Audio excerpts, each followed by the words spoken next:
And what you can do, Dr. Golden, is you can also go to YouTube. I'll send you the link, and you can actually see the video as it's playing there live, and you can see the comments coming in. Okay. So I'll send that to your. I guess. Hold If on. you send it to my messenger, I can access it right here on my laptop. Okay, no problem. I'll do that right now. So I'm going to wait for a few more people to come in since we're live. People will, I've sent out a notification yesterday that the show will be happening. So people Yes. will start filling in, and you can actually see right now we got about 12 people watching, and it'll continue to build. And then I'll introduce you. Let me shoot this message to you real quick. Just remember to turn the volume off on it when you open it up. On the YouTube video. On the YouTube video, yeah. But you can at least keep up with the comments. Sure. And we'll have some questions from the comment section directed at you. But let me see. So, okay. All right. Looks like we're good. We're getting some people in here. Alpha Sigma, what's up? Excalibur, Ibmore 76, BGS, what's going on? Definitely, as you guys come in, please hit the like button. Also hit the subscribe link if you haven't done that before, and hit the bell so you'll be notified when we start new shows. Man Friday, what's up? So we have a few people coming in. Let me just take care of one other thing as we have some people coming in. So those that don't know, I just finished a show on Inner Light Radio. I'll be posting that no later than tomorrow when my editor can get me a finished copy. And I'm going into my second show of the day. And I've really been looking forward to this. Hold on. Where did the thing go?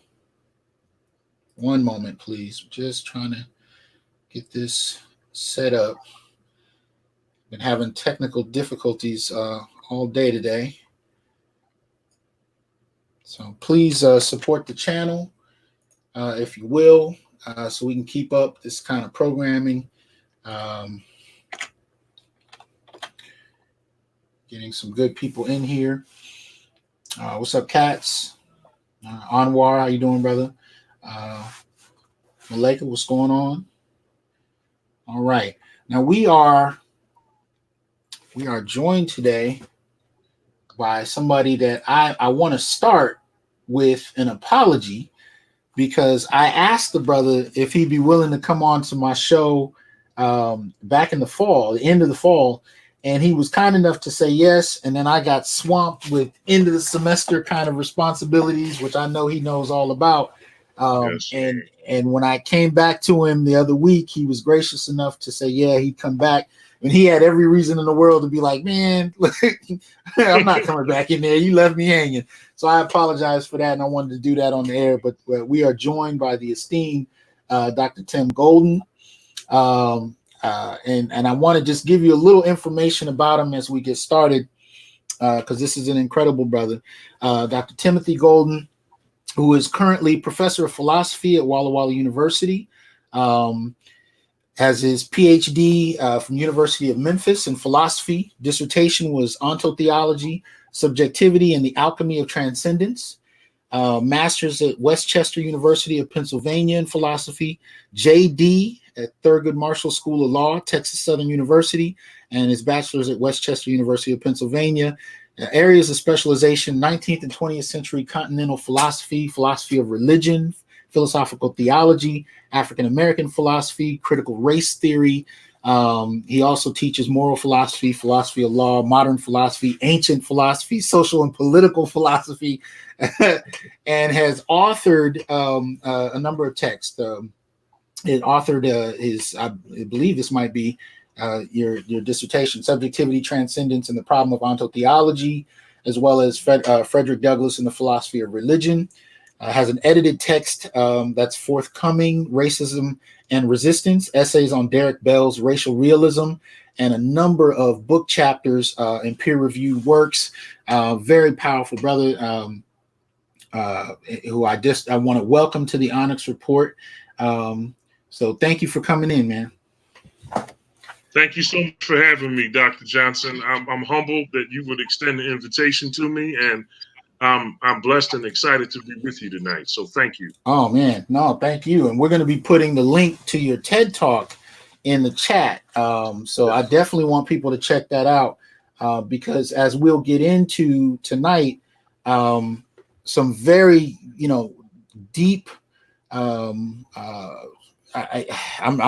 even having trouble framing it. I mean, as you're listening to it, he's clearly covering it as a scholar, but then he goes to places that many scholars are not able or willing to go. And there's a great deal of transparency, some deep opening up of past traumas, pain, and he puts that into a framework to help us understand how we as Black men can advance. So, I mean, if you haven't had a chance to check his TED Talk, again, we're going to put the link in the chat. Definitely check it out. Very powerful presentation that is moving, especially if you've experienced any kind of trauma that you haven't been able to put words to.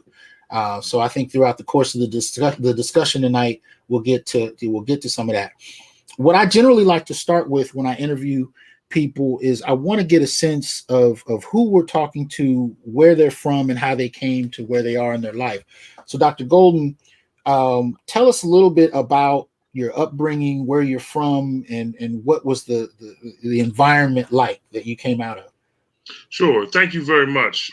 Again, Dr. Johnson. Well, I'm from Philadelphia, Pennsylvania originally. I was born and raised there. I was born to an African American father and a Caucasian mother. Okay. So I was raised, however, in an African American neighborhood. And the reason for that, and I just feel it's important to say this at the beginning, is that my identity as an African American is rooted firmly in my experiences and the experiences of my mother and father, who were unable to live in a white neighborhood in Philadelphia, but who the Black community generally accepted. And so you can imagine racism in America is not confined to the South, right? We tend to treat it that way. But as anyone knows, even if you study Dr. King, he tells you that the racism he experienced in Chicago was worse than what he got in Mississippi and Alabama and other places in the Deep South. So for me, growing up in Philadelphia, I had experiences with racism just from where I lived in the city.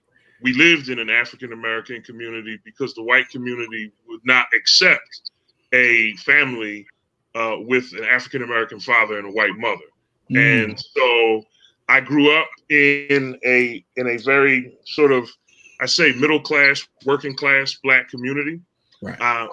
My father was a jazz musician. My mother was a homemaker. I was raised in the 1970s.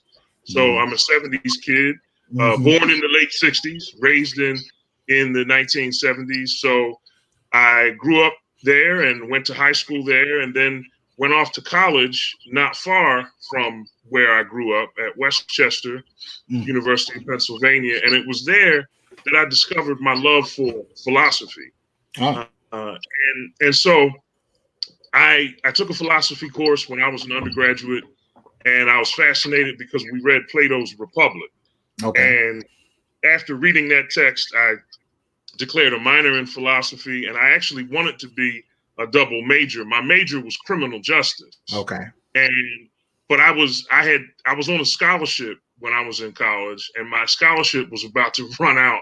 So I pretty much had to graduate, and I didn't have time to finish a BA in philosophy. But I did tell myself that if I ever had the opportunity to do so, I would one day go back to graduate school and get a PhD in philosophy. It ended up working out that way, which for me was quite nice. So after I finished college, I went to law school in Houston, Texas, at the Thurgood Marshall School of Law. I'm very proud of my HBCU background.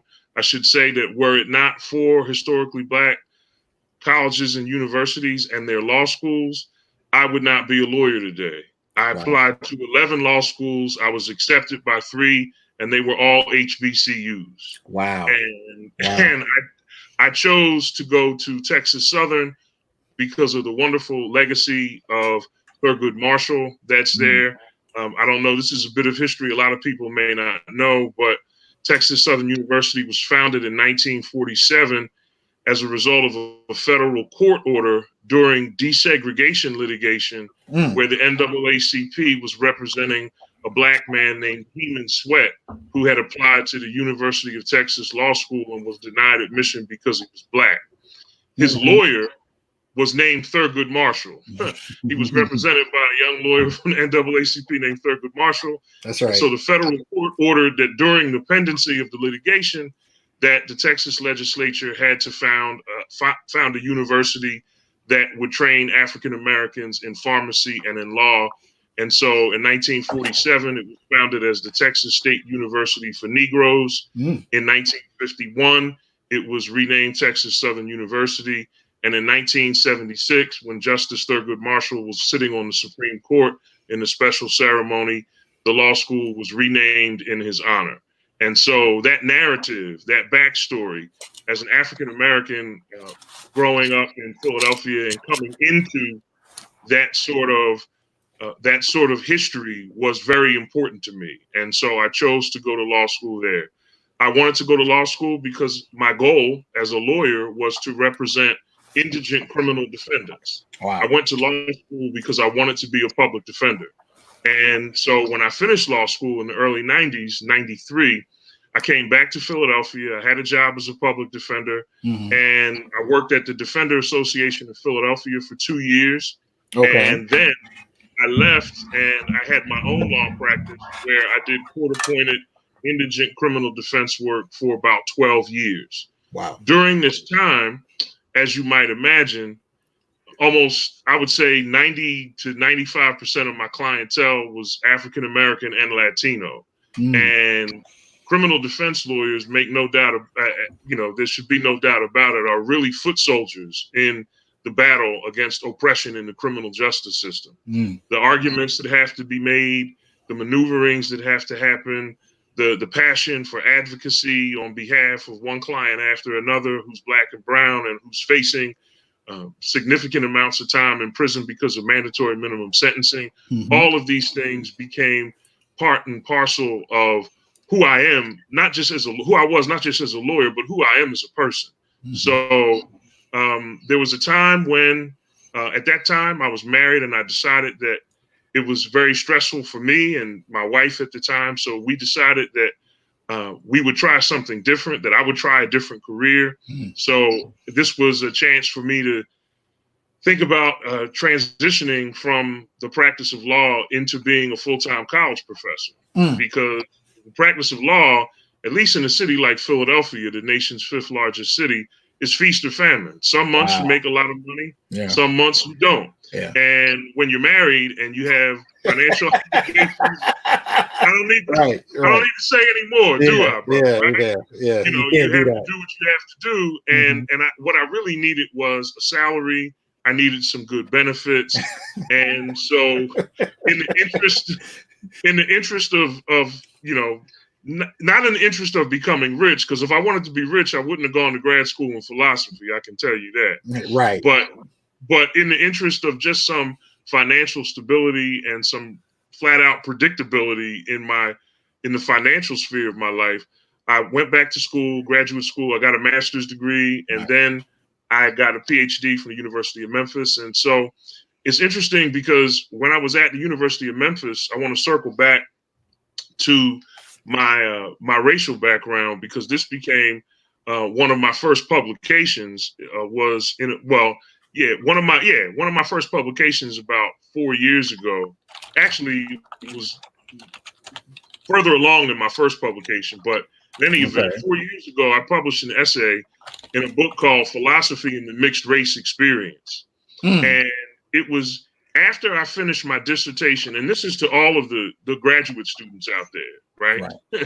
After I finished my dissertation, when I was going through the final edits to submit it to the graduate school and I finished it, I looked at it and I realized, wait a minute, my dissertation covers African American philosophy. Mm-hmm. There's Germans in my dissertation. Mm-hmm.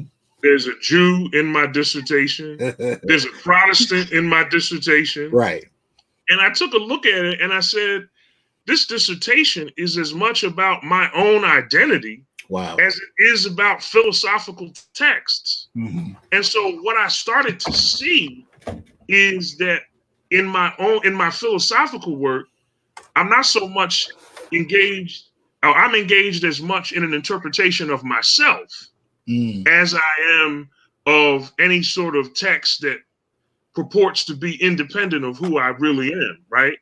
So I wrote an essay for a book chapter for that text, Philosophy in the Mixed Race Experience, it's titled German Chocolate, Why Philosophy is So Personal.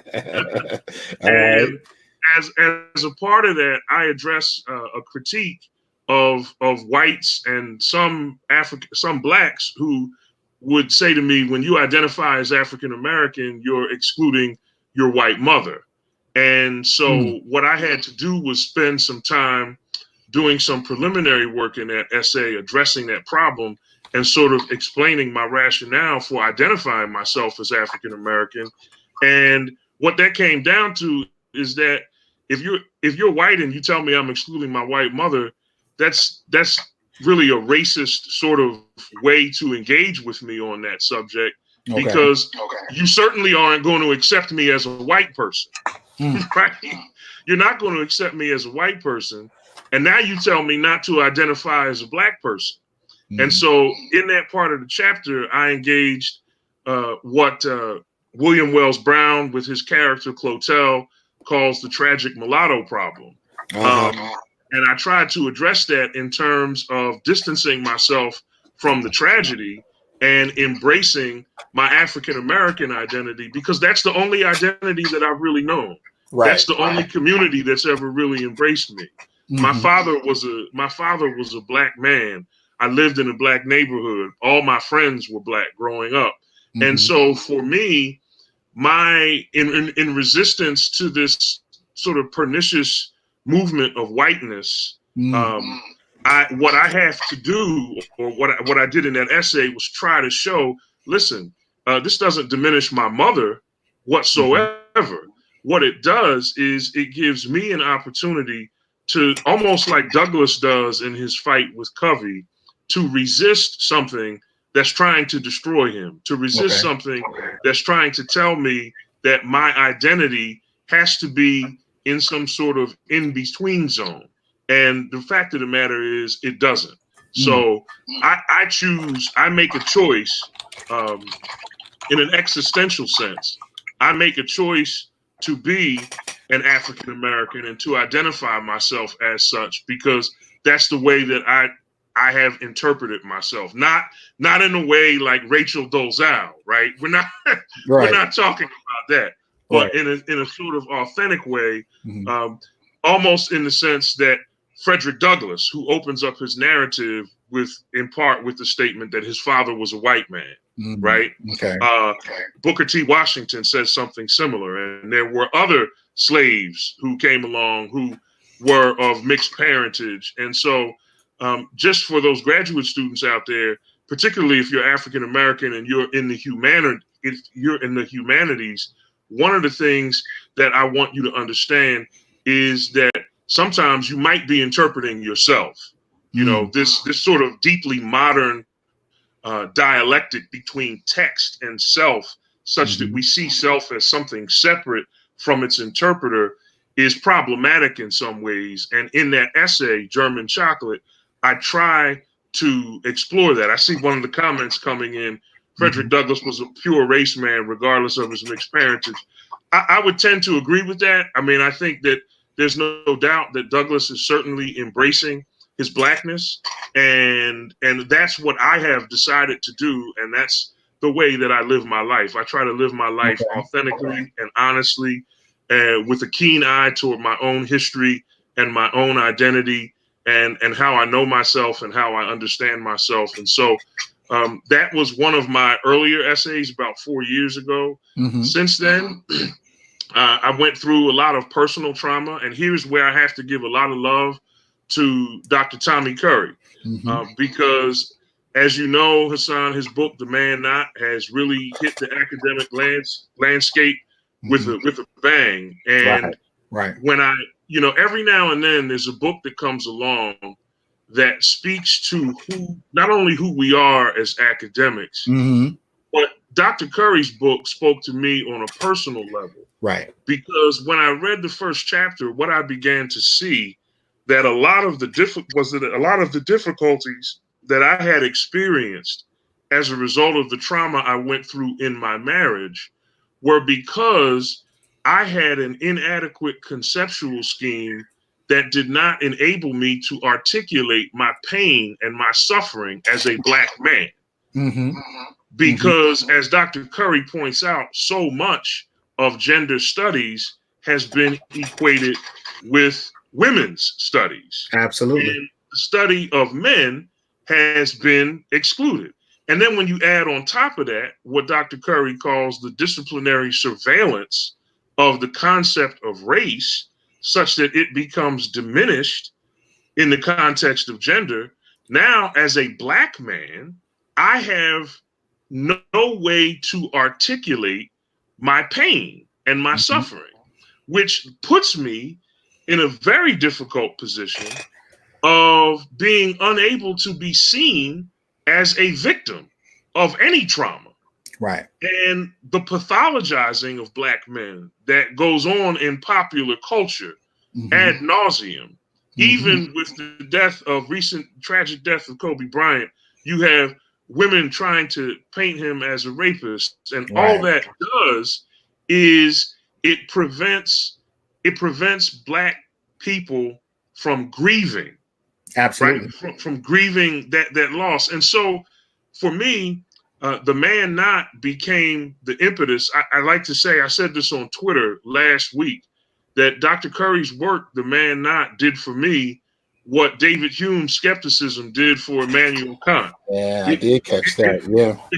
it awakened me from my dogmatic slumber, and it Okay. turned my thoughts in an entirely new direction. And so now, the dogmatic slumber that I was in was the dogmatic slumber of an unnuanced, uncritically accepted notion of patriarchy that, Mm-hmm. as Dr. Curry points out, wrongly suggests that Black men and white men want the same thing. Absolutely. And the lack of historical knowledge, the lack of historical nuance with respect to first, second, and third wave feminism has resulted in a certain ease with which Black men are always already pathologized. They're Absolutely. always put in a situation where they become a problem, and thus become incapable of being seen as a victim. And so for me, when I read The Man Not a couple of years ago, it led me to start thinking really hard about my own experience as a Black man, not only as a Black man, but as a Right. Black man who happened to be a Christian. Okay. Okay. And so Christianity has a way of complicating Black male identity, Mm-hmm. particularly when Black pastors, who are not as learned in history as they ought to be, stand in the pulpit and recite tropes to Black men like, you have to man up. There's something wrong with you. You're not responsible. Dr. Johnson, I tell you this, man. I grew up in a community of Black men, starting with my father, Mm-hmm. who were anything but irresponsible. Mm-hmm. Every man I knew in my community Right. was a responsible, hardworking Black man. That doesn't mean they were perfect. Right. My father was not perfect. But what it does mean is that the cachet behind these stereotypes that tell us that we are all pathologized Mm-hmm. is deeply problematic, because we are not. My father was not just my father, he was a friend. He was Mm-hmm. everything a father was supposed to be. Mm-hmm. And And so, despite all of his imperfections, right? Again, no one's perfect, Mm-hmm. but at the same time, when I think about the way in which these tropes that we have, Mm-hmm. right? The black rapist, Mm-hmm. we have, all the hypersexualization of black men. That kind of stuff is recast in pulpits as Absolutely. moral evil, Absolutely. and now you have a black man who is part of a faith community, Mm-hmm. particularly a Christian community, right? Who sees as the central figure of the Christian experience a racialized man in the person of Jesus Christ, Okay. right? If we take black theology seriously, Mm-hmm. and if we take people like James Cone seriously, Seriously, right.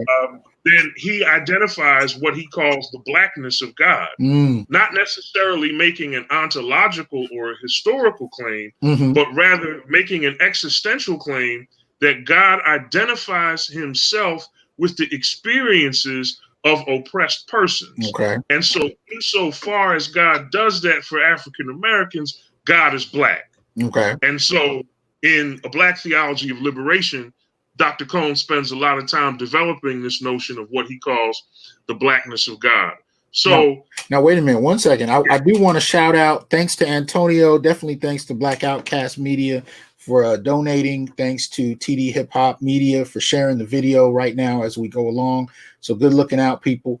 I wanted to back up a little bit because I do want you to continue with what you're talking about. But you have two major areas of contention, really, for Black men that you've gone through. At least, I mean, just if you took philosophy and the church, those two by themselves yes, are extremely powerful because I myself was a philosophy major in undergrad. And I was thinking about doing a law degree. I was thinking about becoming a philosophy professor. I think I was seduced by the class discussions and debates. And matter of fact, I took so many classes, I wasn't even trying to major. They just said, hey, man, if you take one more, you got a second major. I was like, oh, so philosophy can be extremely seductive.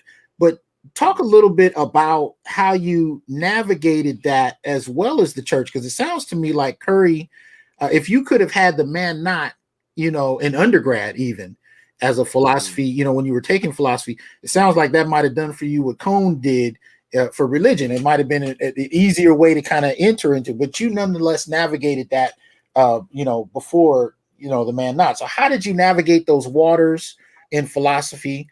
And is there a relationship between how you navigate, the church in many respects? sure. So I think I dealt with philosophy by, and out at the risk of being sort of oversimplifying this, being a member of a Protestant faith tradition.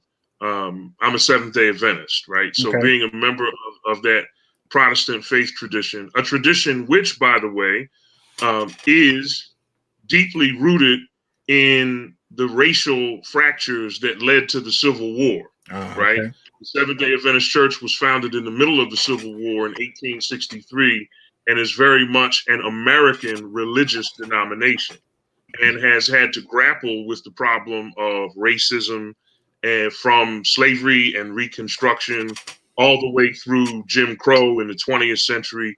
And even today, there's still deep fissures in the church as it relates to race relations. So Mhm.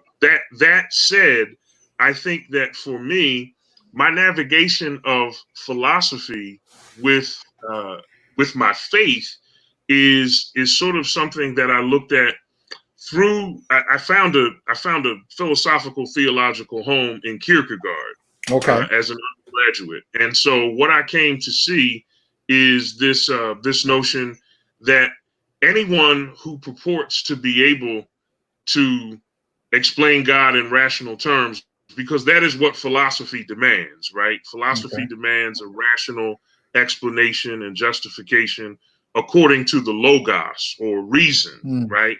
So philosophy wants to, through its projects of metaphysics and ontology and epistemology, its principal aim is to know and to grasp and to understand. Mm.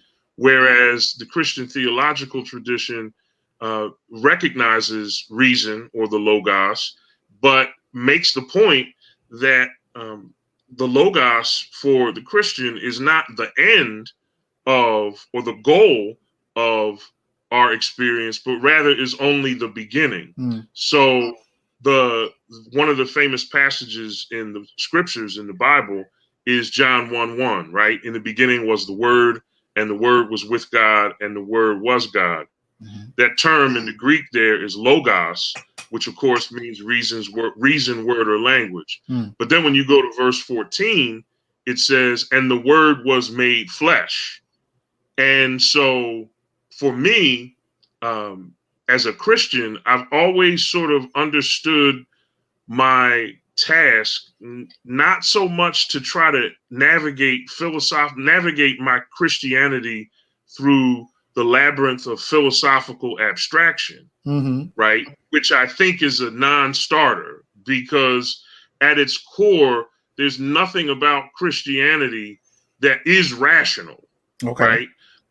And this is not to say that Christianity makes me anti-intellectual, but it is to say, in some sense, that I recognize that Christianity, rightly conceived, I think, recognizes that there are certain intellectual limitations, right? That there is an epistemic hubris that comes with philosophy that has to sort of subside if you make certain claims to belief in the Christian tradition. And for me, I have always tried to make my Christianity more about the flesh than about the word. So when it comes to things like the oppression of the poor, like criminal justice reform, right? Like the history, the tortured history in America of black men from black men and women from Jim Crow to lynching to voting rights and so forth. All of those things I've always seen as very much within the purview of my Christian identity. And so for me, I consider my work as a philosopher to be metaphilosophical.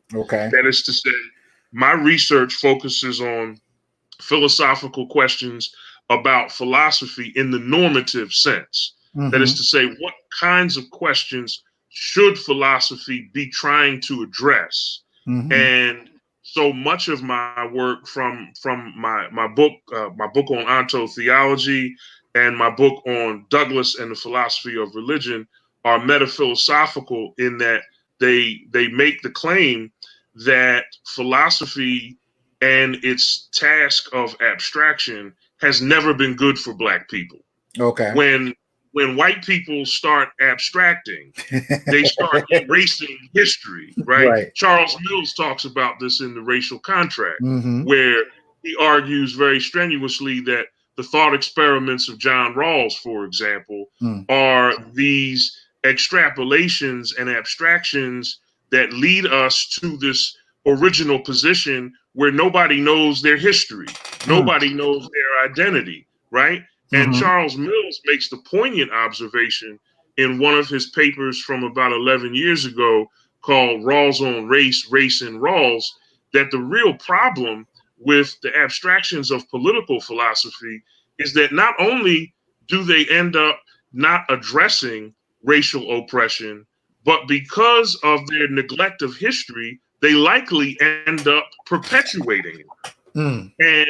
And so philosophy, for me, has always been a sort of dangerous endeavor insofar as when it's done as it's generally conceived to be done, the history of oppression, black identity, etc., all becomes obliterated in the interest of the most abstract generalities that will do nothing to address the problem of oppression, but will instead sustain it and worsen it. And so that's how I tried to deal with philosophy. Well, I wanted to quickly shout out, thanks to Rodney Jackson for donating to the pot. We got a question from Black Outcast Media, and he asked, Dr. Golden, what is the key question that you think philosophy can answer for us brothers? And alongside that question, what I was going to ask is, how in that did you start to, move your work toward dealing with black men? One of the things I noticed about both the university and the church is that both are actually, in terms of numbers, the predominant, populations for both are women. And so, there's usually, especially in a church setting, where you can see a shift in the language in regard to who's in the room, who are the majority of people engaging in the different groups and different subcommittees, so on and so forth. So in both of these environments, it becomes a very purposeful act to say, okay, I want to fixate on Black males in some way, shape, or form. How did you come to that in your work? So I want you to start with Black Outcast's question in regard to philosophy and Black men, but then tell us how you made that shift. What kind of pushed you there? Sure. So as to the question, I think what philosophy has to do is make an existential turn.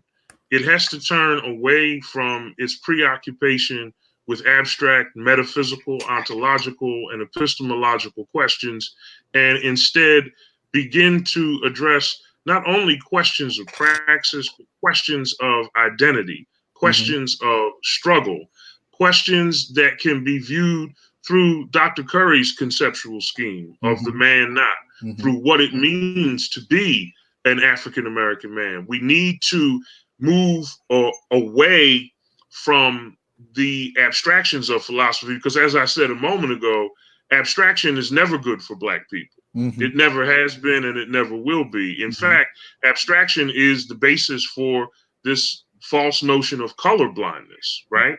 And so philosophy, I think, if it's going to address questions of Black manhood and Black masculinity, it has to make a turn away from ontology, epistemology, and metaphysics, and it has to make an existential turn toward questions of embodiment, racial embodiment, and gender embodiment, and it has to make a turn toward questions of identity. Now, can you restate your second question?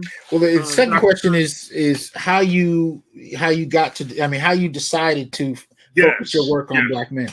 Sure. I asked that because that's not something that's rewarded in the academy. So it usually takes a very purposeful gesture on one's part to do that. How did that happen with you? It happened with me because, as I mentioned in my TED Talk, I was led to the brink of suicide. I was probably just a few short weeks away from killing myself. And one of the reasons I was so close to doing that was because I felt trapped. I turned to certain elements in the church and I couldn't find a place to where I could reach out. I felt like the dogmas of religion had constricted me and told me that I had to remain in an abusive marriage that was literally killing me inside. Wow. And so because I was so caught up in the religious doctrine and in the religious dogma, I began thinking to myself, well, I'm going to be miserable if I stay married. Right. And if I get divorced, I'm going to experience a social death that is all but certain. Yes. And neither of these two alternatives are good. Absolutely. And so the only way out is to end my life.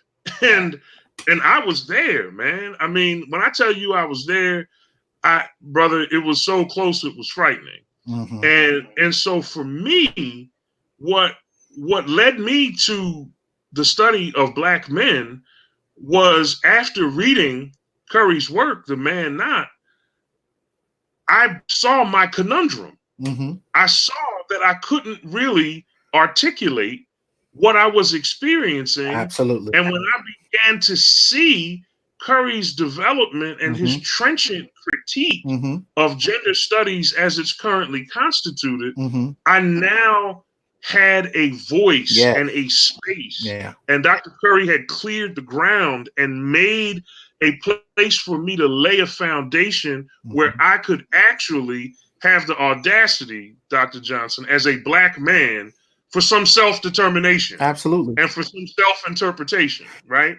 And then when I began to see how cults, because I had always been suspicious of the John Legends and of all of the people who decide to jump on the bandwagon and castigate Black men. And I didn't really care for Barack Obama's address at Morehouse Right. College when he Right. was president. Mm-hmm. The moralizing, the Yes. lecturing, Yes. the you got to do better, Mm-hmm. the all of the respectability politics. Right.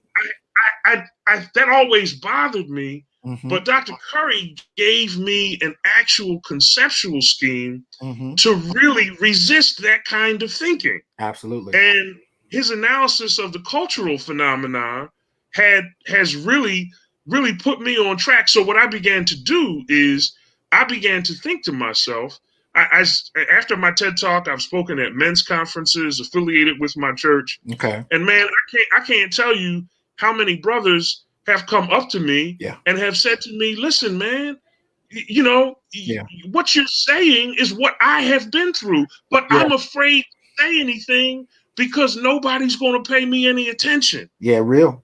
I mean, what Right? you're pointing to, you know, there's two things that come out of that. One, there's the need for a vocabulary. And I think what Dr. Curry represents is a shift, particularly with Black male scholars, where we're actually attempting to create the vocabulary to help us articulate our own experiences. So this is where you get anti-Black misandry as a concept, right? You know, housed under Black male studies. And why I'm pushing for Black masculinism is because we're trying to create the concepts, the terms, so that we can articulate ourselves. Because when we don't, I think your story, and again, I urge people to go check out your TED Talk. That story is rife with what vocabulary can do in a liberating sense. I mean, you're standing at the precipice of life and death, and just being able to articulate yourself is a huge shift in how you navigated that. That's I mean, and I think that's one of the main reasons for that. And I think the second part I was going to add to that is when you do it, you help people give permission to themselves to do it as well. Because I started talking about my experience. I dealt with experiences of rape under the age of 10. I was violated by a white male when I was about 3, and then violated by an older Black girl when I was probably about 8. And I would sit in these graduate courses, these gender study courses, and they would talk about rape and sexual assault and violation, but they would always talk about it strictly from the standpoint of men to women. They never talked about male victimization. They never talked, and I didn't have a language for it. You know what I mean? You know, Dr. Johnson, here's something that a lot of brothers will find interesting. When I was really at rock bottom, I needed a clinical intervention. So I sought therapy. Okay. And I didn't even really know how to describe what I was going through because the paradigm of abuse is that the man is the abuser and that the woman is always the victim. Yep. So when I stumbled across a few websites that talked about men being emotionally abused and harmed, and then now all of a sudden I'm able to give what I'm experiencing. Able to give a name to what I'm experiencing. So I was calling around to ask some therapists if they dealt with abused men, and I had to make about 7 or 8 phone calls, man. Yeah. I mean, I was calling around. I had one therapist laugh at me and said, abused men can't be abused. You see and that? So, and we haven't even talked about facing this as an African-American man, right? As a Black man from a very toxic religious culture that pathologizes him on top of the societal pathologies, right? And so there are these layers of dysfunction that have to be cut through. And after some hard work and continual persistent searching, fortunately, I was able to find a therapist who said, yes, I deal with abused men. Yes. And so that was a godsend because it really was helpful for me and has become something integral in my healing. But my journey into Black male studies is through the door of the concept of the man knot and how that concept plays itself out in Black ecclesial communities. And I'm interested in exegetical and hermeneutical reform because what we hear from Black pulpits, from Black pastors, is little more than half-baked academic theories that they get on social media that pathologize black men, and then those same pathologies are recast in the pulpit as divine imperative. And so as a black man who sees a black Jesus that was innocent and was nailed to a cross and had to die in order for someone to be saved, I go to church and I hear the preacher tell me the same thing that society tells me. And so now I begin to think that my relationships are a zero-sum game. So if my wife is going to be happy, that means I gotta suffer like Christ. Yes, sir. Right? And I'm interested as a black man who is a Christian, I'm interested in the genesis of and the maintenance of that dysfunction, which I think has to be completely dismantled and replaced with what I believe is a robust philosophical theology of history that is attentive to the conditions and circumstances of black men, particularly black men in America. Because when we see that, now it becomes easy to see whiteness at work in feminism. It becomes easy to see how whiteness moves through feminist tropes and demonizes black men and really partakes in the legacy of lynching of black men and hypersexualizing of black men that Ida B. Wells argued against so vociferously in her work, right?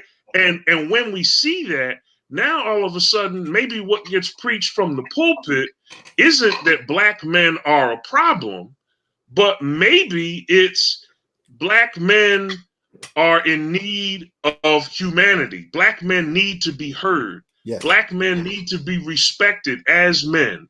And so the very simple thing, and I'm thinking here of what Dr. King did during the garbage worker strike in Memphis in 1968. They wore signs, Dr. Johnson, and the signs just said, "I am a man." Right. That's all they said. Right. And these were black men. These were hardworking black men who were trying to make a living for their families and who were completely disrespected. And there's far too many black men in black Christian churches, particularly in America, who get browbeaten at work, and then they come to church and they get browbeaten again. And then they're told that the central figure of their religion died even though he was innocent. He was mistreated even though he was innocent. Right. And so black men are told in churches, it's not about how you feel. And there's a very toxic theology that perpetuates the neglect of the inner emotional lives of black men. And that is what I'm interested in and what I hope to change with a current book chapter that I'm working on. So it comes from my own experience and is profoundly augmented by and really grounded in Dr. Curry's concept of the man not. Well, tell me, when I want to shout out Katz for supporting the channel. Thank you. You talk about the particular types of emotional abuse you experienced at the hands of your wife. Can you talk a little bit for black men, especially, or anybody really, but particularly black men who may not know what types of emotional abuse they experience? And I say that because many of us experience it, and without a vocabulary, we just keep experiencing it. But once you actually look at the definitions and you think about it, you find that you've been subject to some of these things for quite a while. They've only just been framed in terms of what women experience. So if you wouldn't mind, can you talk to us a little bit about the emotional abuse? And you talk about it in your TED Talk that you experience and what men should be aware of in terms of, how emotional abuse works. So here are things to keep in mind. Most narcissists are styled as men. But in the age of Beyonce and in the age of sort of black women owning their sexuality in black feminism, I'm not suggesting anything is wrong with that. But in the age of that, one of the things that ends up happening is that some women will end up weaponizing their sexuality, and they will end up using it in intimate partner relationships like marriage in a way that is completely denigrating to the esteem and well-being of their husbands. So I'll give you an example. In my instance, and I talk about this a little bit in the TED Talk, in my instance, relationship with my former spouse was so toxic precisely because she made certain aesthetic demands on me about what she needed to be sexually excited, right? Sexually or physical appearance. Now, I'm a large man. I've struggled with my weight throughout most of my life. It's never been an easy struggle. And so what would happen, and this is a dynamic I would like brothers to be on the lookout for, is most abusers, particularly emotional abusers, will have two faces. There will be a public face, right, and there will be a private face. And what will happen, and what happened in my case was publicly, my ex-wife would talk to others, and she would talk to others about my weight in terms of my health. Right. And she would say, I want sounded altruistic, right? Right, exactly. I want him to be healthy and so forth and so on. But every time she presented it to me, it was about her inability to achieve sexual arousal because of what I looked like. Wow. And so publicly, another part of the public face for an abusive relationship is that the abuser will be effusive with their praise to others about you. Right. But privately, they will not treat you that way. Yes. And what ends up happening is when your private treatment is at such a contrast with your public treatment, because the abused person hears all of the love and all of the support publicly, right? Despite how you feel because of what's said to you privately, you start to think to yourself, well, maybe I am wrong. Maybe she really does love me because I hear all the things she says. But it's in that moment, Dr. Johnson, that we experience the destabilization that is gaslighting, right? So now, as a man in that situation, you're literally questioning your sense of what's real. Exactly. You're not sure, right? You're not really sure of the truth of the situation. You know how you feel, but you tend to be partly because, in my case, I'm a member of a Christian community that tells me my feelings don't matter. Right? My feelings don't matter. So I end up disregarding my internal alarm system because I really believe that the emotions are intended to be our alarm system, right? They tell us when something is wrong, our emotion, our intuition. And if you heard your smoke detector go off in the middle of the night, you wouldn't ignore it, would you? You would get up and see what was happening.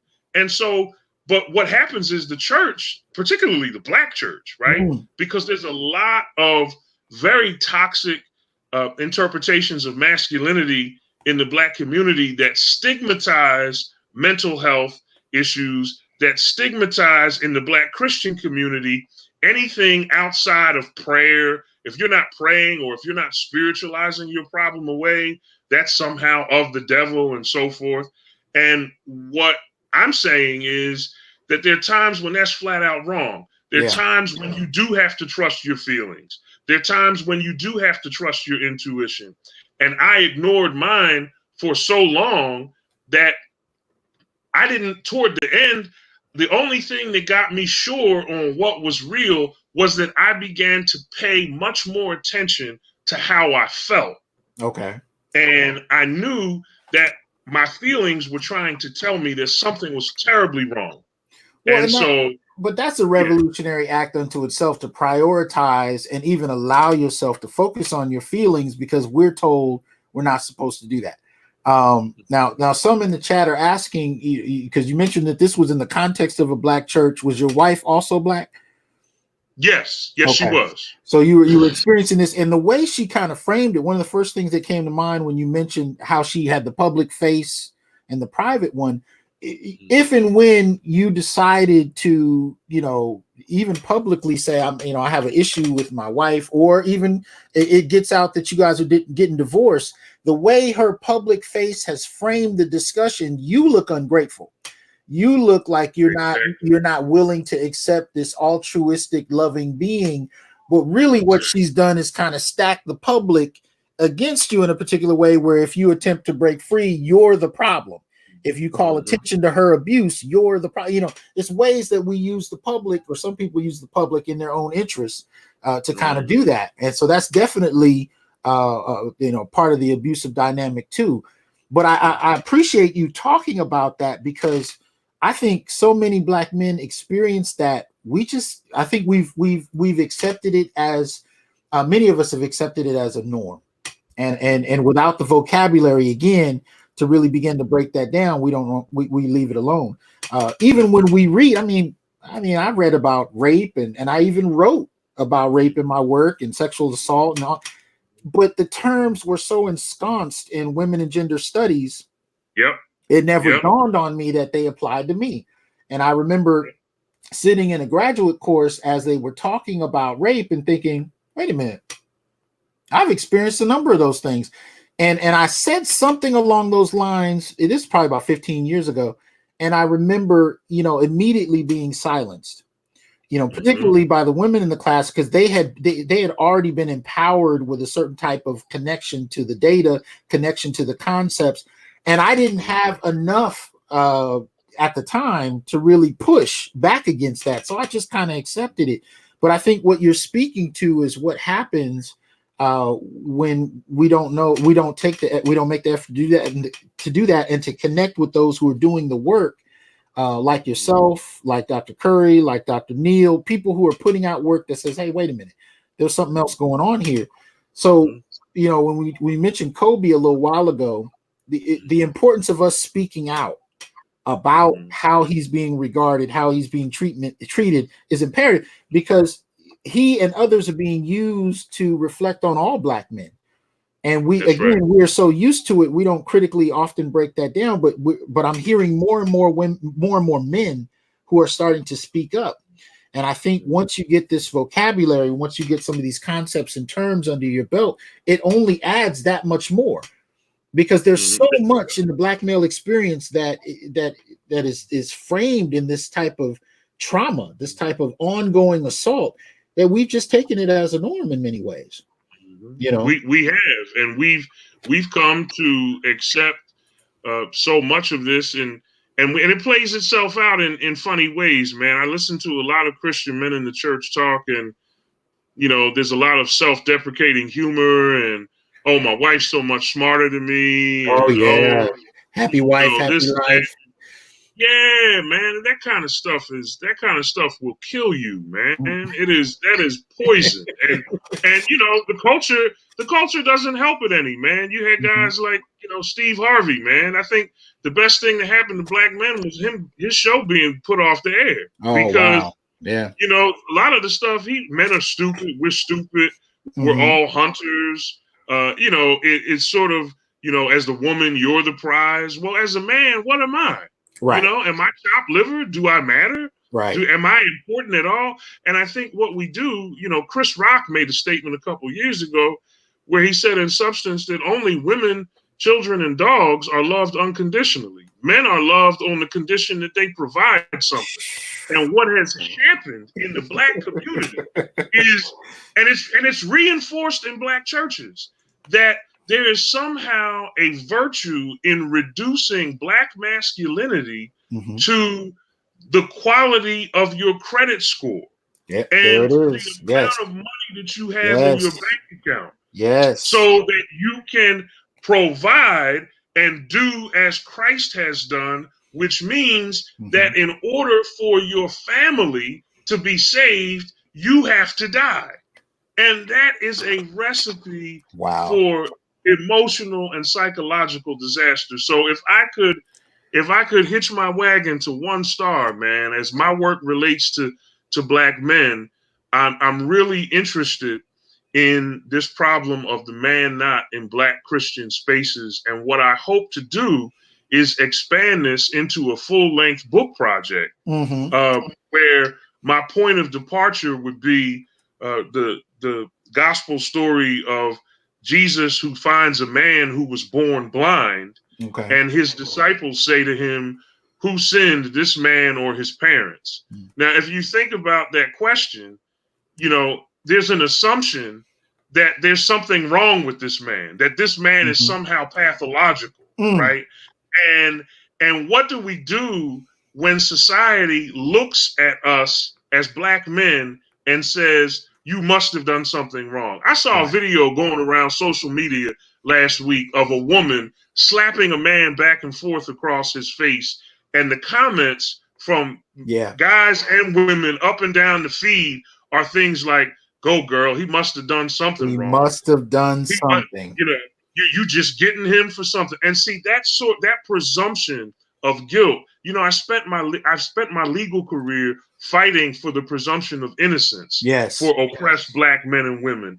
And in philosophy and theology, I now have to fight against the presumption of guilt, right?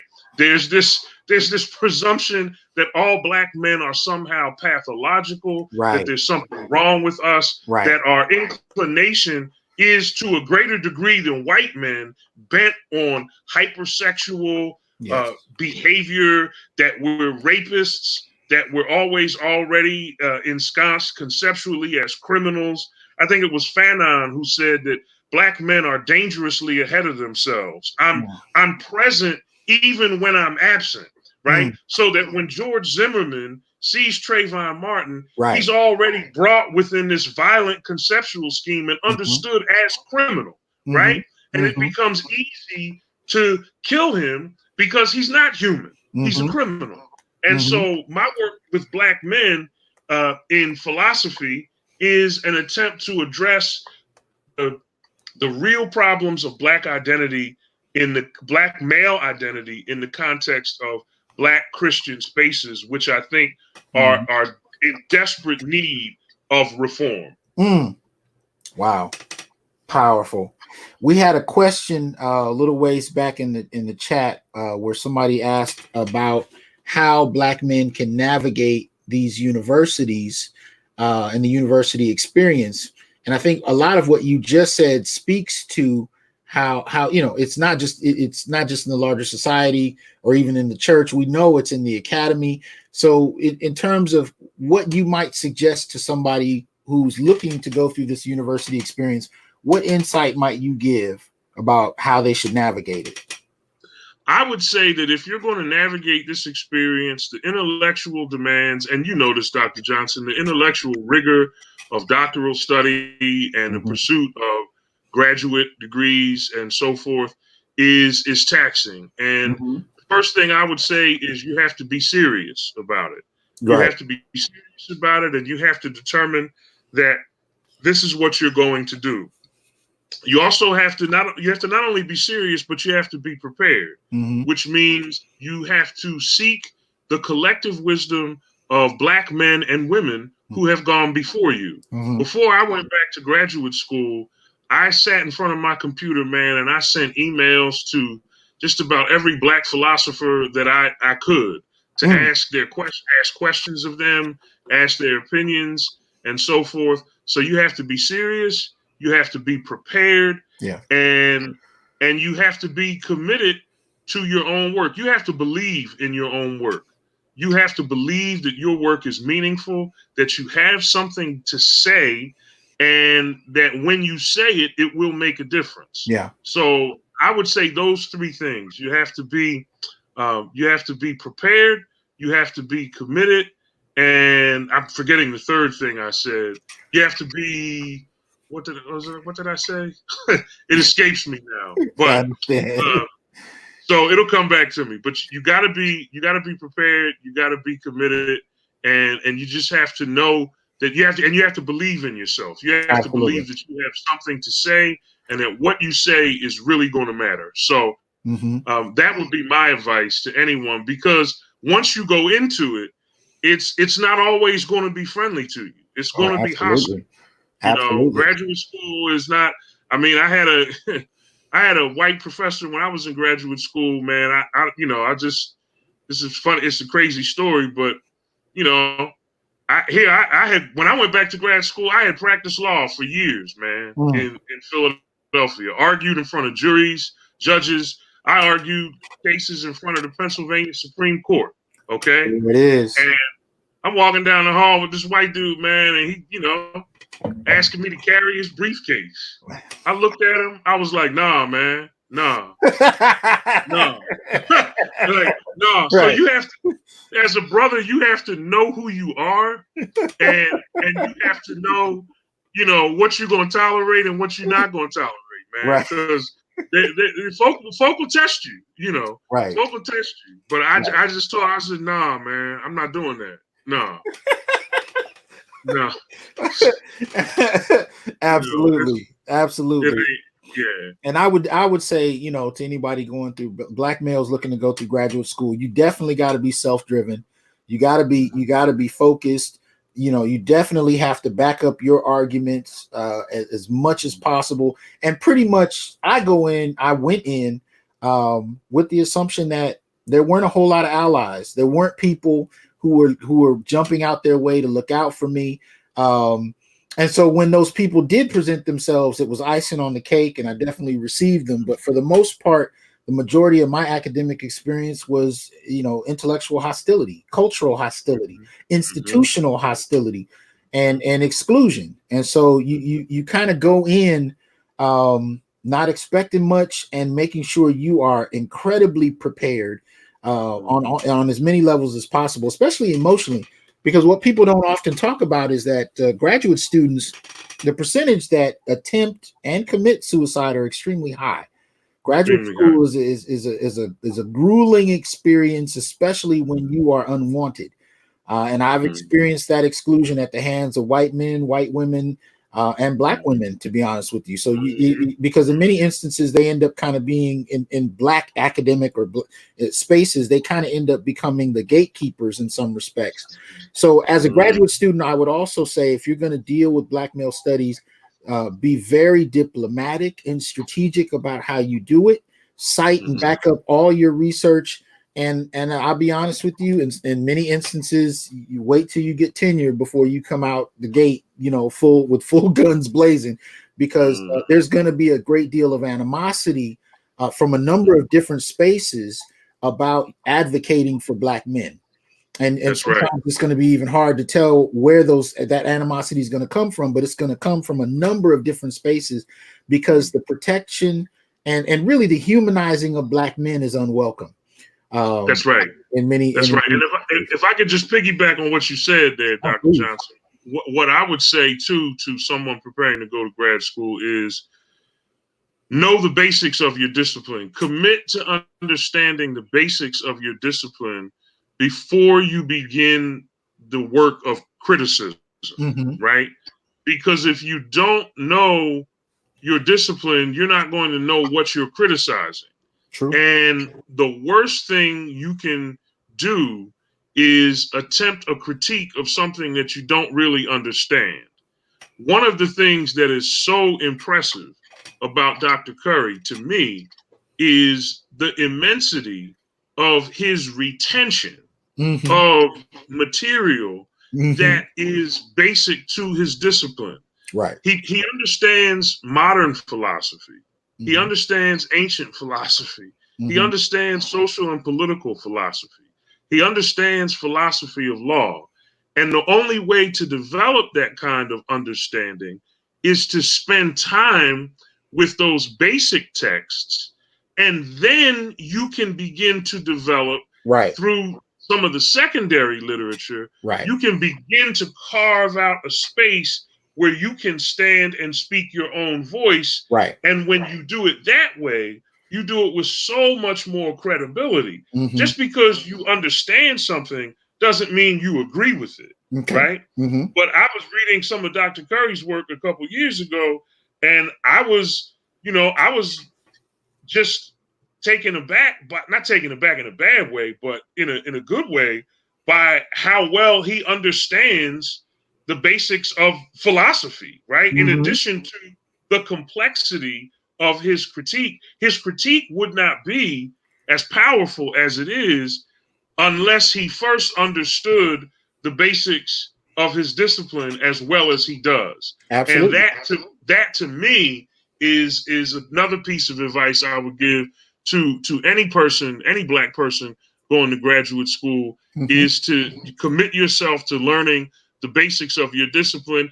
And just we could give, if I could give tribute here, Dr. Johnson, all we're talking about is what Kobe did on the basketball court. Right. Be proficient. Commit yourself to Mm-hmm. fundamentals, Mm-hmm. right? Mm-hmm. Commit yourself to the fundamentals, and then you can develop your turnaround jump shot. but master your craft. Absolutely. Master your craft. Mm-hmm. Exactly. Master Mm-hmm. your craft. And Dr. Curry does that so extremely well, Mm-hmm. and has really, frankly, set a new standard for me Absolutely. because, one of the other things we might add to this to Black people who are prospective graduate students is don't get caught up in the problem of disciplinary decadence. Okay. Don't limit yourself to just your own discipline. Mm-hmm. Chances are you're going to have to read material outside of your discipline. Mm-hmm. So Dr. Curry is reading, he's reading sociology, he's reading psychology, he's reading education. And that's the hallmark of any good scholar, right? Is that their knowledge is not going to be limited to the narrow confines Mm-hmm. of their discipline, but instead will be broad enough and wide enough and deep enough to the point where they are capable of carving out some new ground in ways that really cause people to sit up and take notice. So I would just put that out there. Well, we got a question a moment ago from Ian Graves, and he asked for us to talk a little bit about sexual harassment against Black men. And I don't know if you can speak to that in terms of your personal experience or professionally or both, but can you talk a little bit about what you've come to perceive regarding sexual harassment of Black men?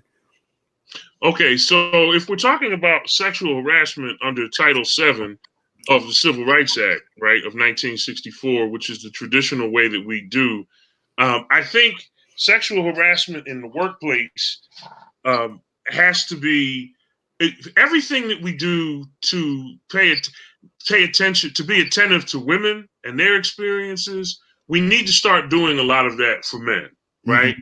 So if a woman says that she feels uncomfortable, right, by Mm-hmm. something that's said that suggests maybe there needs to be some sort of quid pro quo in order for her to get ahead, those kinds of things can be said to men too. Yes.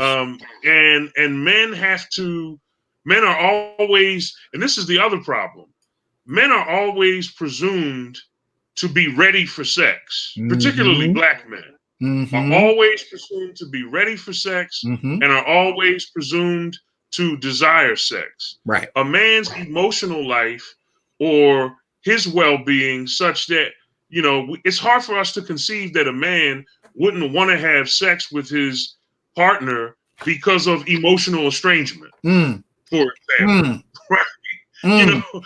Because a Black man always wants sex. Yeah. Right? Yeah. So this sort of hypersexual caricature of Black men, I think, is part of what we might see in the workplace that could lead to sexual harassment. So I think when we see that kind of stuff played out in the workplace, that's a problem. I can't really speak to sexual harassment from my own experience. I can speak of a case that I had when I was practicing law, where there was a man who was a corrections officer whose pants of his uniform tore during his shift, and his female supervisor made him go through the rest of the day with a split in his pants, and with his underwear showing, right? And so this is the kind of thing that we might call a hostile work environment. I mean, that's quite humiliating, as you might imagine, particularly in a prison setting. And so I would say that for men and women, because we because we are different and because things are seen differently, let me just suggest this, that the things that apply to women in the workplace can also apply to men. And the first thing that we have to do is get rid of this toxic idea Right. that every black man is always ready for sex. Mm-hmm. And that all Absolutely. you have to do is proposition him and he'll want to do it. Like, what black man wouldn't want to have sex with a female supervisor to get a promotion? He gets Mm-hmm. to have sex and he gets the promotion. Of course, he's going to want that. Right. So Right. I can't speak to it from my personal experience, other than that one case I told you I had when I was practicing law. But that's what I would say to that. I think for me, when I think about sexual harassment, because I actually wrote a blog piece about this a couple years ago. I had an experience where, in the classroom, it was assumed that I was considered menacing, right? I'm 6'2", 300 pounds. And if I don't have an active smile on my face, it was so I actually had students say that she was afraid of me and how I looked. And I wanted to, and one of the things I wrote in the blog piece related to Title IX, as I was pointing out, I actually put up the literature about sexual harassment. But what I started to express too was that for Black men, we always have to ask the question, and this is the importance of Black male studies. We have to ask the question, how do these concepts or policies impact us differently than other groups? How is this different from how women may be impacted? How is this different? And at the end of the day, the notion that people are afraid of Black males because of the longstanding stereotypes about Black male aggression and hypermasculinity and so on and so forth, the responding to Black males out of fear and the accusation that Black males may be a threat when there hasn't been a threat, right? When there's no evidence that anything has taken place, but the mere fact that Black men can be easily accused and people will believe it on the basis of fear is a form of racial and sexual harassment particular to Black men, because it comes out of a very distinct legacy of Black male stereotype about us being these boogeymen. So even subtle things like, because we think of sexual harassment, we think of somebody, making a joke, a sexual joke, or maybe touching someone's body part. But when you talk about Black men, if you actually look at the history of stereotype first as a framework for understanding how Black men are thought about in the public imagination, then we can actually see that even an act of feeling fearful of Black men, especially if that transgresses into the treatment on the job, right? If you're let go because somebody is afraid of you, or if you're not allowed a promotion, or you know what I mean, or a raise, and you actually have documentation where people are saying that you're scary or you're this or you're a threat, and there's been no evidence of any of that, that is a very particular form of racial and sexual harassment in regard to Black men. So we need to actually be able, but it's hard to do that if we're not able to have that kind of conversation, because it really goes back to vocabulary. You know what I mean? It never dawned on me that anytime I got in an elevator with, a supervisor or whomever, and they clutched their purse and stepped back from me, that might be something that I need to pay attention to on legal grounds, based on whether or not an incident may have come forth where I now am being accused of something, or I'm, you know what I mean? It never dawned on me to consider that, because nobody had ever talked about sexual harassment along those terms. Again, we only talked about it in terms of an environment that makes women uncomfortable. But what happens when you're considered a hypersexual buck, and your supervisors, who may be women, expect sex from you? Like you said in a moment ago, who's going to believe you would turn that down? If it's offered to you, so why would you? But upon being, having somebody extend that to you, whether they assume that you're going to like it or not, that is a form of sexual harassment. But again, that's not how we conceptualize it for women. We don't conceptualize the boss coming up and saying, we'll have sex, I'll offer you a promotion.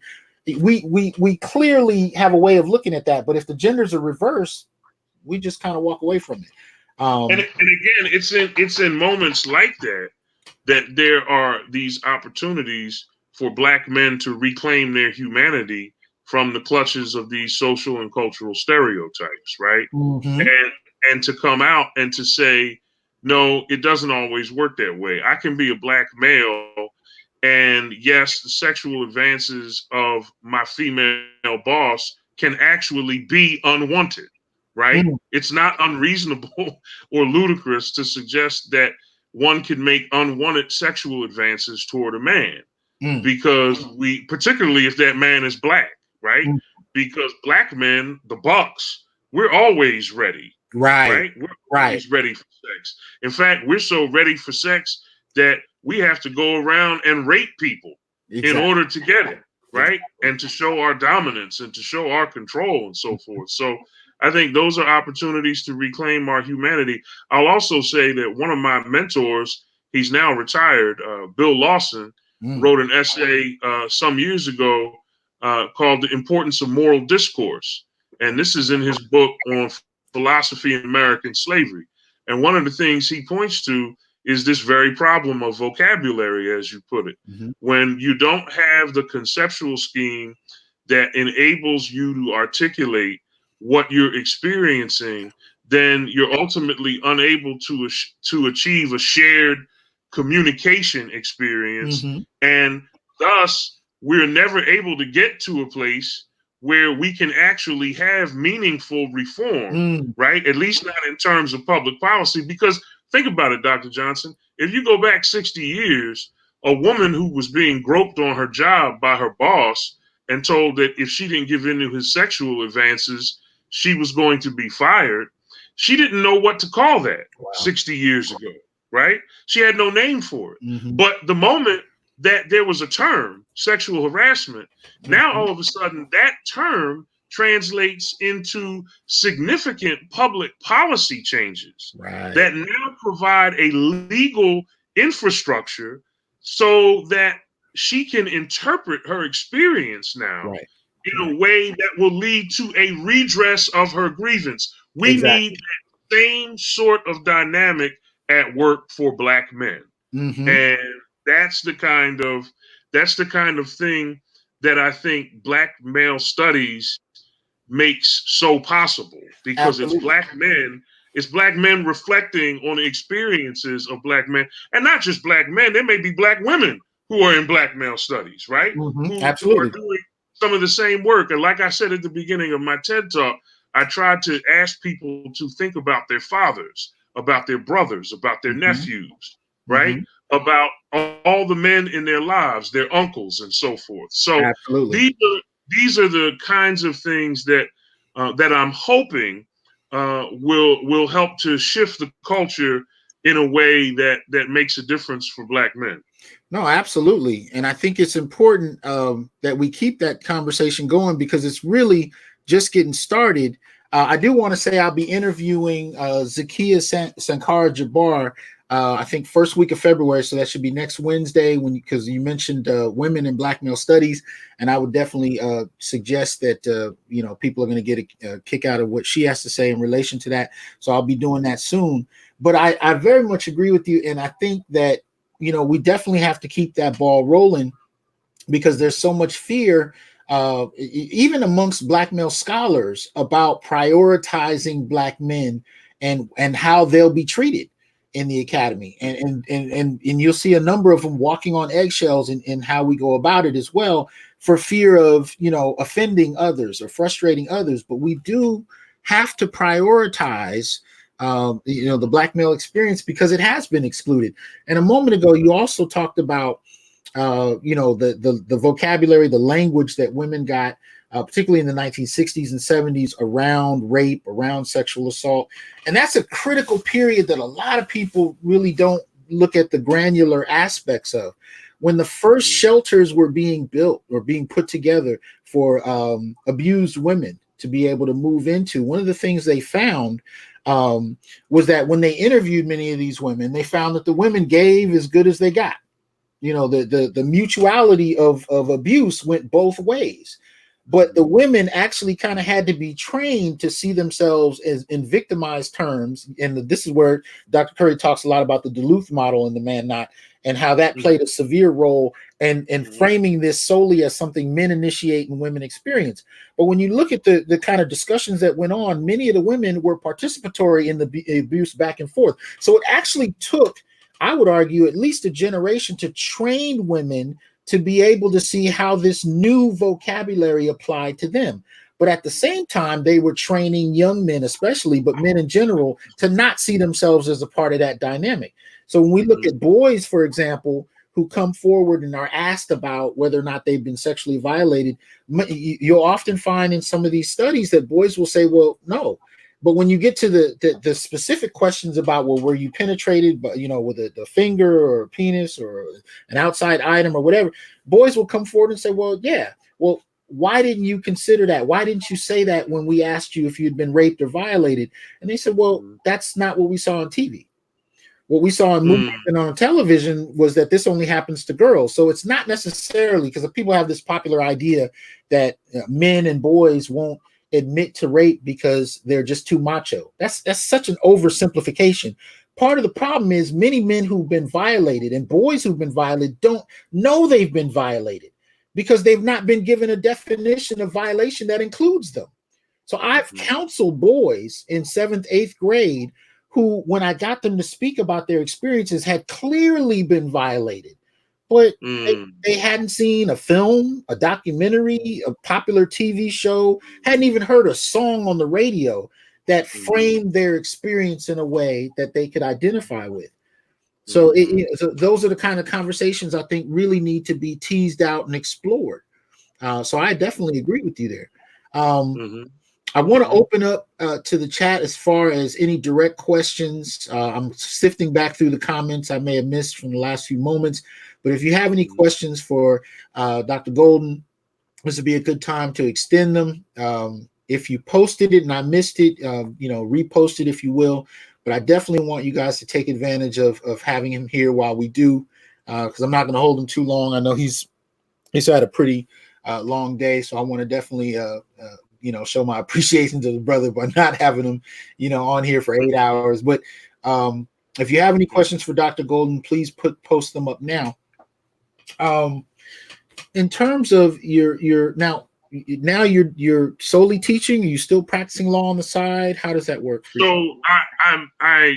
So my law license is not active right now, but I'm hoping now that I had to do a lot of heavy academic lifting the past few years, 4 years or so. My life has encountered a tremendous shift and transition. So I live out here on the West Coast now. I'm no longer married.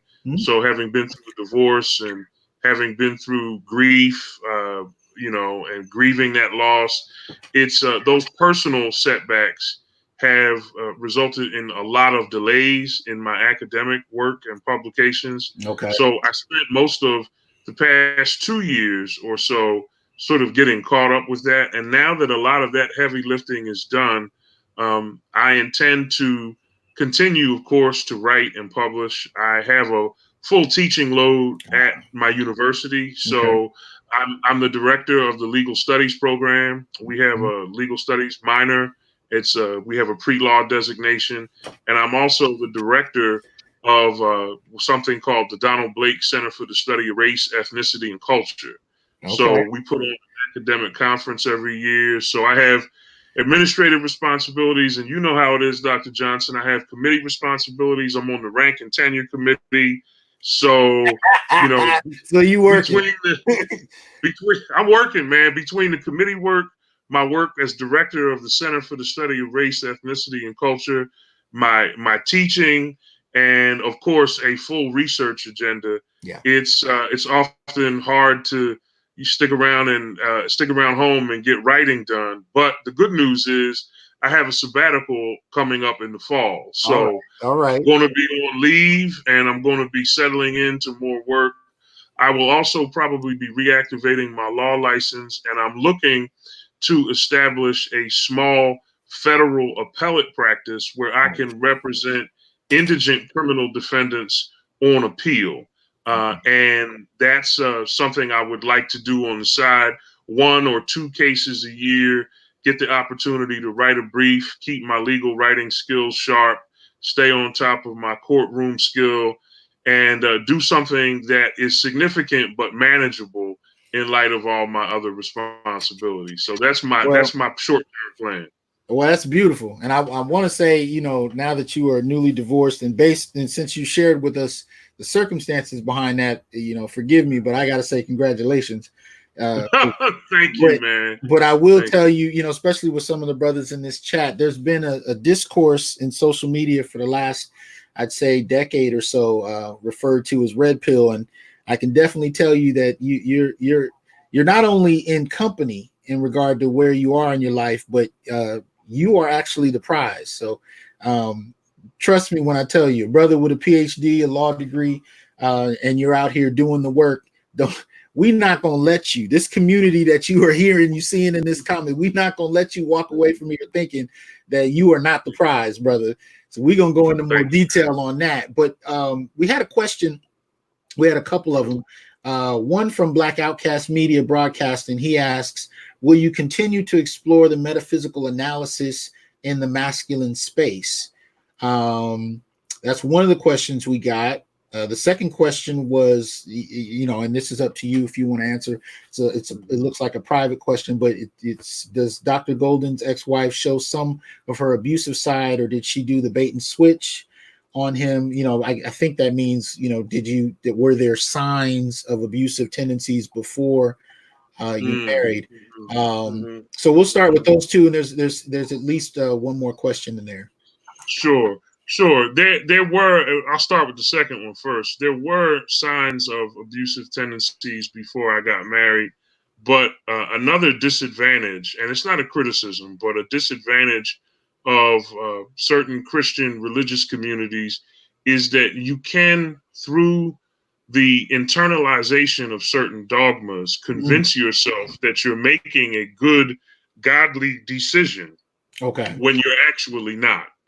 And there was a lot of that going on when before I married my ex-wife. There was a lot of spiritualizing.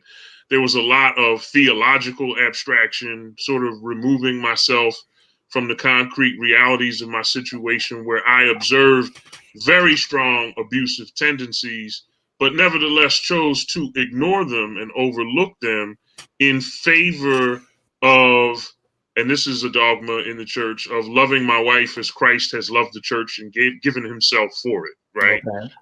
So yes, there were tendencies there.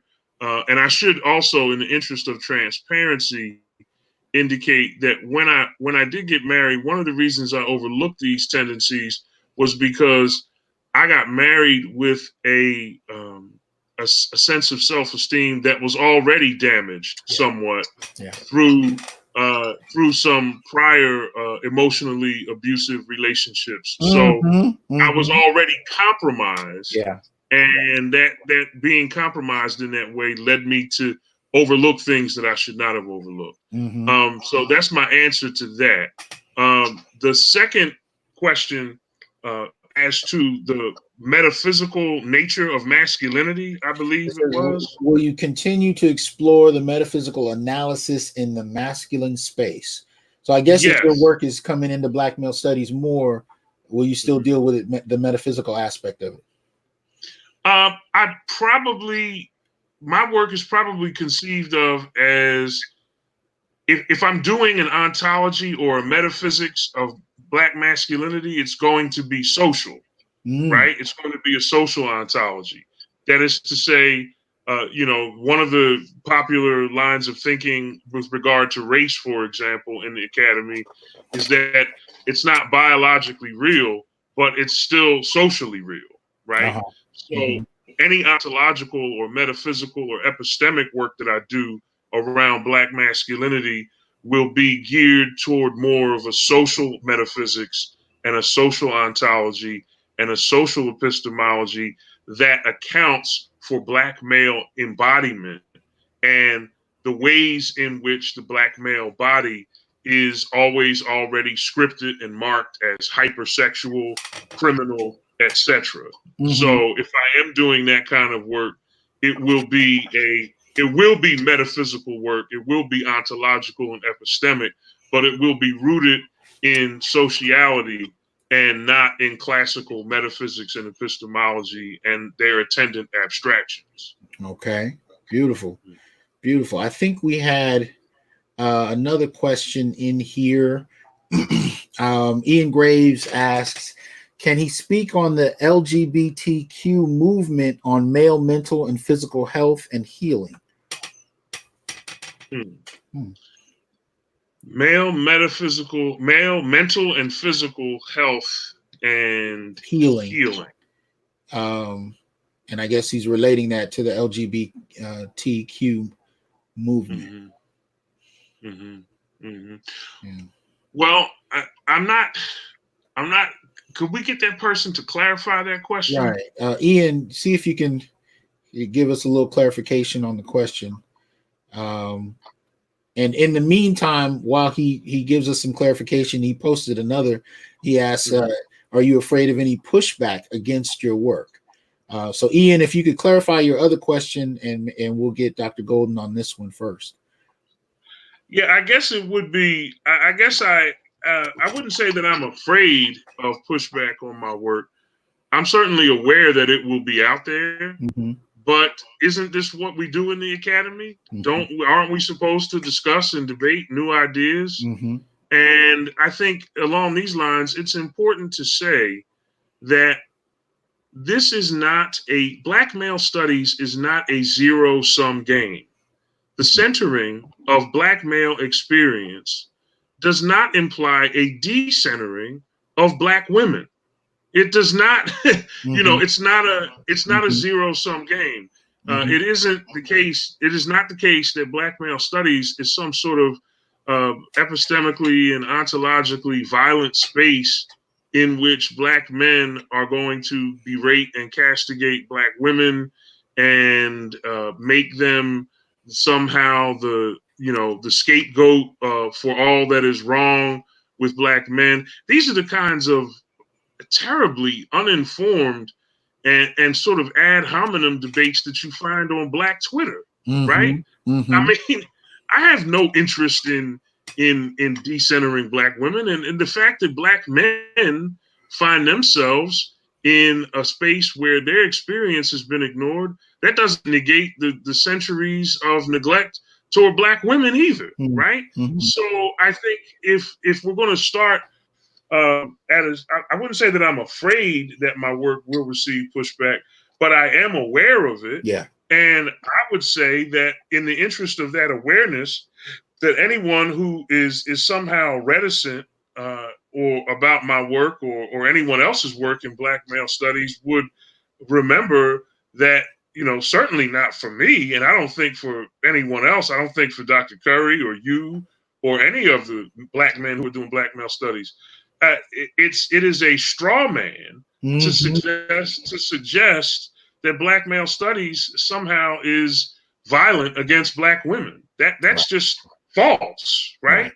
So, am I afraid? No. Am I aware? Yes. And as part of that awareness, it's important to obliterate the straw man characterization of Black male studies as some sort of phallocentric violence toward Black women, or toward white women, or toward any woman whatsoever. I think that's just false, right? And I think we need to be aware of that. Well, shout out real quick to Donnell. Thank you for the contribution.